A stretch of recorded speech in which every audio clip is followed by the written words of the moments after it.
إن الله وملائكته يصلون على النبي يا أيها الذين آمنوا صلوا عليه وسلموا تسليما.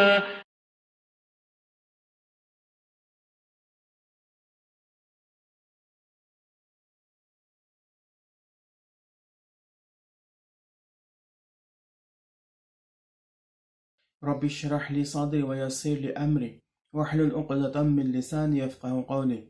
الحمد لله رب العالمين والصلاة والسلام على رسوله الأمين أما بعد. السلام علیکم ورحمۃ اللہ وبرکاتہ. میں محمد عامر رمضان مہینے کے اس خاص ایپیسوڈ کے ساتھ حاضر ہو چکا ہوں.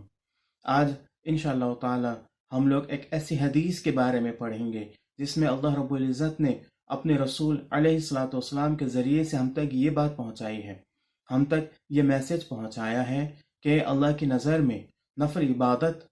سے زیادہ اہمیت جس چیز کی ہے وہ ہے اچھے اخلاق. ہم لوگوں میں لگ بھگ یہ اچھے اخلاق مفقود ہو چکے ہیں، ختم ہو چکے ہیں. امید ہے کہ اس حدیث کو پڑھنے کے اور سمجھنے کے بعد انشاءاللہ تعالی ہم لوگ اچھے اخلاق کی طرف ضرور دھیان دیں گے اور اپنے اخلاق کو سدھارنے کی کوشش کریں گے انشاءاللہ. عائشہ رضی اللہ تعالیٰ عنہا سے مروی ہے، آپ کہتی ہیں کہ اللہ کے رسول علیہ الصلوۃ والسلام نے ارشاد فرمایا کہ ایک مومن شخص اچھے اخلاق کے ساتھ وہ شخص جو زیادہ سے زیادہ روزہ رکھتا ہے اور زیادہ سے زیادہ رات میں عبادت کرتا ہے، نمازیں پڑھتا ہے، اس شخص کے ثواب کو پا سکتا ہے. یہ حدیث سنن ابی داؤد میں ہے اور اس حدیث کا نمبر 4798 ہے. اس حدیث کے روح سے اگر دیکھا جائے تو ہمیں یہ بات ضرور معلوم ہو جاتی ہے کہ اللہ کے رسول علیہ الصلوۃ والسلام یہاں کیا کہنا چاہ رہے ہیں. آپ نے اس حدیث کی شروعات اس طرح سے کی کہ ان المؤمن، یقیناً ایک مومن شخص. یہاں مومن سے شروعات کیا ہے اللہ کے رسول علیہ الصلوۃ والسلام نے. تو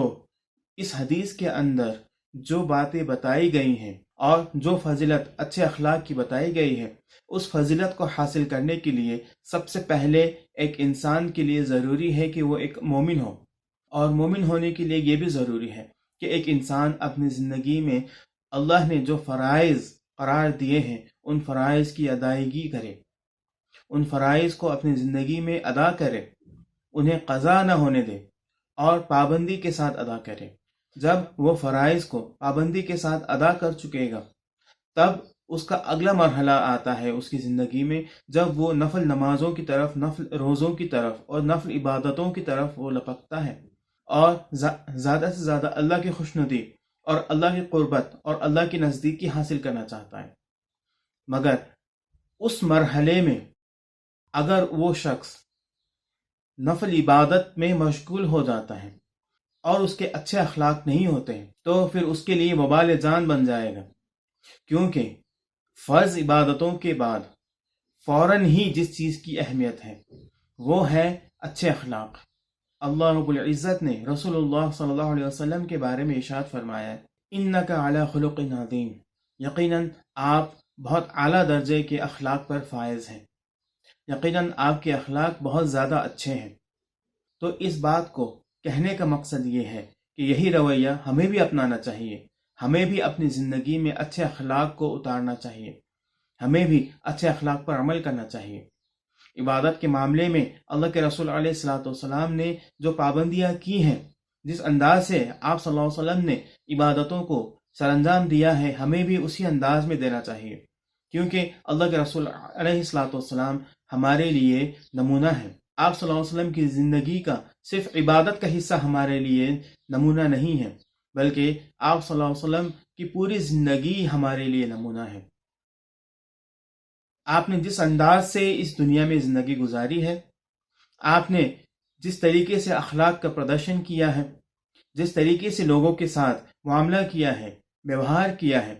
وہ تمام چیزیں ہمارے لیے نمونہ ہیں، اور ہمیں چاہیے کہ ہم ان تمام نمونوں کو فالو کریں، اسے اپنی زندگی میں اتارنے کی کوشش کریں.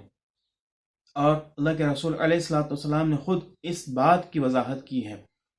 اور کہا ہے کہ مجھے اچھے اخلاق کی تکمیل کے لیے بھیجا گیا ہے. اس کا مطلب یہ ہے کہ اللہ کے رسول علیہ الصلوۃ والسلام کو اللہ رب العزت نے صرف آخری نبی اور آخری رسول اور آخری کتاب والا بنا کر نہیں بھیجا، بلکہ اللہ رب العزت نے نبی کریم صلی اللہ علیہ وسلم کو اخلاق کا وہ پیمانہ دے کر کے بھیجا جو کہ اس دنیا میں اب مہر لگانے والا پیمانہ ہے، اور وہ ایسا پیمانہ ہے جو اب آخری حد ہے۔ اب اس کے بعد اچھے اخلاق اور برے اخلاق میں جو بھی فرق آئے گا اسے رد کر دیا جائے گا، کیونکہ نبی کریم صلی اللہ علیہ وسلم نے جس چیز کو اچھے اخلاق کے روپ میں، جس عمل کو اچھے اخلاق کے روپ میں پیش کیا ہے، وہ اچھا اخلاق اب ہمیشہ رہے گا، قیامت تک رہے گا۔ اور جن باتوں کو اللہ کے رسول علیہ الصلوۃ والسلام نے برے اخلاق کے روپ میں پیش کیا ہے، وہ تمام باتیں، وہ تمام اعمال اور وہ تمام چیزیں قیامت تک کے لیے اب بری رہیں گے۔ اب ہماری خواہش کے مطابق کوئی بات اچھی یا ہماری خواہش کے مطابق کوئی بات بری نہیں ہوگی،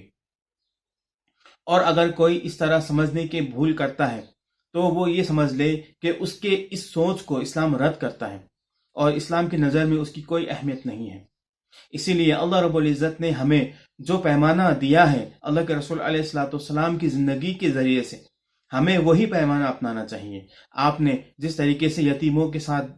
برتاؤ کیا اسی طرح ہمیں یہ کرنا چاہیے۔ آپ صلی اللہ علیہ وسلم نے جس طریقے سے رشتہ داروں کے ساتھ برتاؤ کیا، جس طریقے سے ان کے ساتھ رہن سہن اپنایا، وہی ہمیں بھی اپنانا چاہیے۔ اور جس طریقے سے آپ نے اپنے دوستوں کے ساتھ، اپنی بیویوں کے ساتھ، اپنے بچوں کے ساتھ اور تمام تر انسان جس کے ساتھ آپ کا سابقہ پڑا، جو طریقہ اور جو اخلاق آپ نے اپنایا اور جو معاملہ آپ نے کیا، ہمیں بھی چاہیے کہ ہم بھی ان تمام لوگوں کے ساتھ وہی معاملہ اپنائیں اور وہی طریقہ اپنائیں،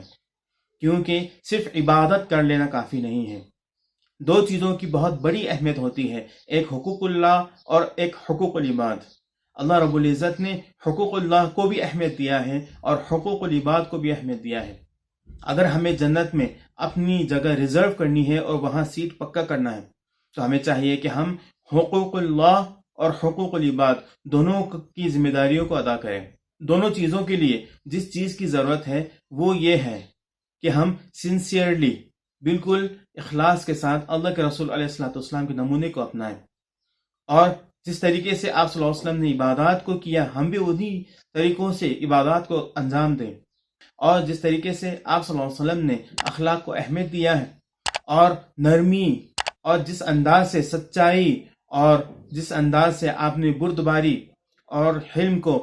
اپنی زندگی میں اتارا ہے، ہمیں بھی چاہیے کہ ہم بھی ان تمام چیزوں کو اپنی زندگی میں اتاریں۔ اللہ تعالیٰ سے دعا ہے کہ اللہ تعالیٰ ہمیں اس حدیث پر عمل کرنے کی توفیق عطا فرمائے اور اللہ کے رسول علیہ الصلوۃ والسلام کی زندگی کو نمونہ سمجھتے ہوئے اس پر عمل کرنے کی ہمیں توفیق عطا فرمائے۔ آمین۔ وآخر دعوانا ان الحمد للہ رب العالمین۔ السلام علیکم ورحمۃ اللہ وبرکاتہ۔